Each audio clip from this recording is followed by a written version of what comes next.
Hello, my name is Dan Skibound, and this is my review of the Netflix Marvel TV show, The Defenders. Now, when we pick up The Defenders, we find Finn Jones and as Danny Rand slash Iron Fist and Colleen Wing.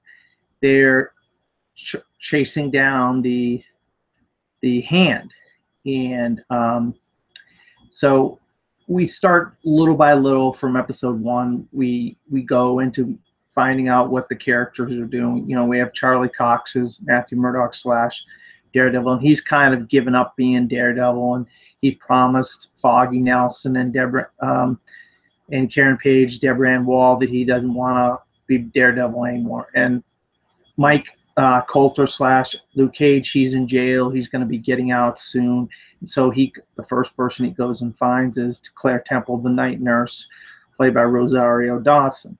So we start to see these characters, and we're kind of dealing with Jessica Jones really doesn't want to do any of her work as well. She's, Alias Investigations. She's kind of given up until this woman and her daughter come to her door, and they ask her to investigate her husband, who is an architect who is working on these buildings.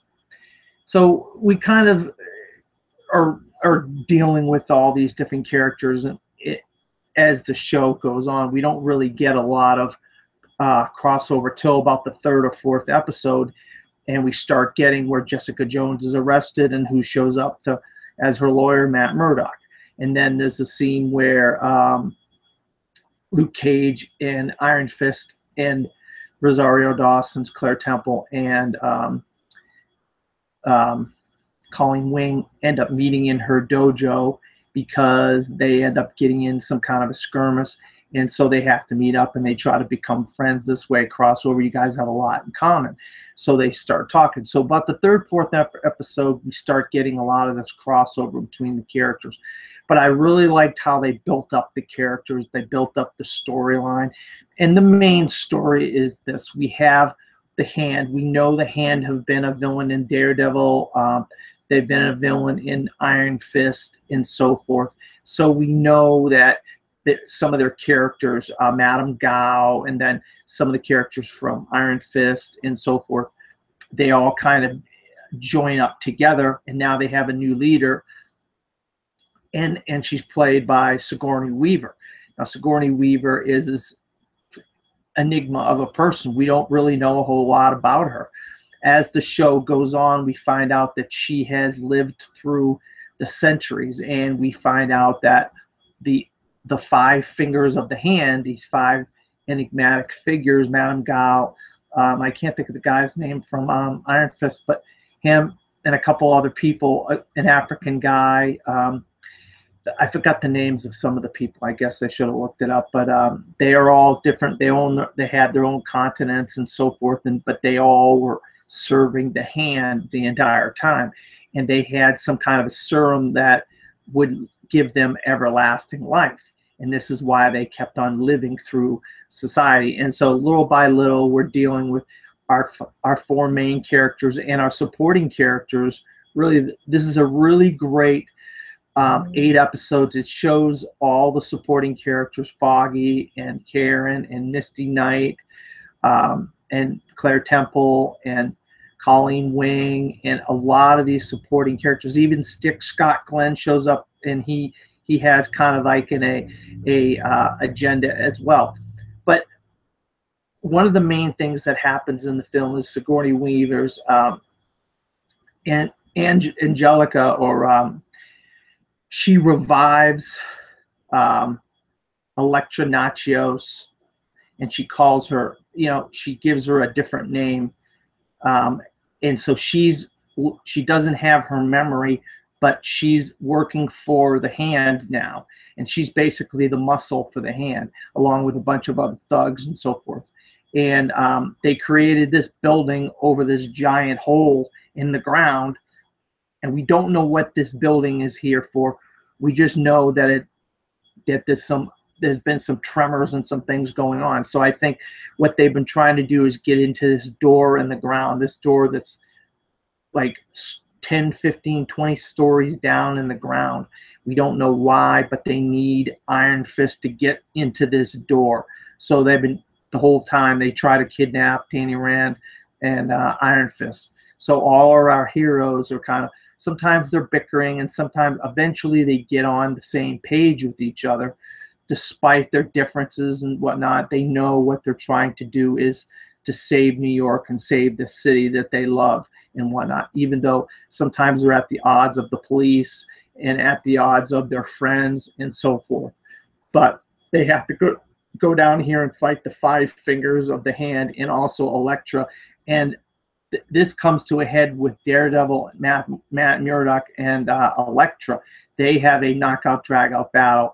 A bunch of the members of the hand end up dying, but one of them lives. Madame Gao, I think she figures a way to get out of there. I don't know if she does or if she doesn't. Maybe she died too. I don't know. They leave her kind of story at the end a little up in the air. But I'll tell you what, I really enjoyed the camaraderie amongst all of the cast. There's times where Claire Temple and Colleen Wing are together, and Misty Knight and Colleen Wing, and Colleen Wing and Claire Temple, and then also, you know, Deborah and Woll and Foggy and some of these other characters. And the crossover and you feel like they all belong in this show. They all belong in this world. They all crisscross over into each other's storylines very well. And the four main characters, of course, act great together. The bickering and sometimes, but they all know what they're there for. They know the roles that they're there to play, and they do it well. There's all kinds of action scenes throughout the series. Just a lot of sword fighting and whatnot. What we've come to know from the other series, Luke Cage, Daredevil, Jessica Jones, and Iron Fist, what we've come to know from these other series. This is a really good 8-part miniseries, if you will, or if you call it a show, 8-part show. I think they did a great job with just doing 8 parts. I think they try to stretch this 9, 10, 12, 13 parts. It would have dragged on, but they kind of condensed the story down into 8 parts. And I thought they really did a nice job, and it didn't like lag, but the character stuff in the middle and at the beginning was really good, because you got to know the characters a little bit better. They got to meet each other, and they got to know each other within the context of the show. And I think this is a culmination of, if you will, phase 1 of the Netflix shows. I think, Marvel has phase 1, phase 2, phase 3, and, who knows what phase 4 is going to be. But I think this is phase 1 of the Netflix shows, and I think this is the perfect culmination. Sigourney Weaver's character, I think she was a one-off. She was here to be in this 8-part show, and that was it. And call it a day. And she got her paycheck and whatnot. But I'm going to give the Defenders a C. It's not a big C it for me, but it's not a skip it either. I actually like the show. I just wish there was some more things in there. But, I'm not the creator of the show, so I enjoyed the show, and I can't wait for more seasons of some of the other shows. Hopefully we get some more characters from the Marvel Universe, some other enigmatic societies out there that we could go with, and some more villains and so forth that we could go with. Now that we have this crisscross with Spider-Man, maybe we could do some of his gangster type characters like Tombstone and Hammerhead and some of these type of characters and whatnot. Maybe we could have like a gang type situation, since there's a void, since the hand isn't around anymore. So this has been my review of the Defenders. I really enjoyed it. I thought it could have been a little bit better, but I think it was better than the last batch of episodes for Iron Fist and the last batch of episodes for Luke Cage. So I think hopefully they'll learn from this and maybe cut those other shows down to maybe 10 episodes or something like that, where it's a more condensed story, where it's not dragging on. But my name is Dan Skip Allen, and this has been my review of The Defenders.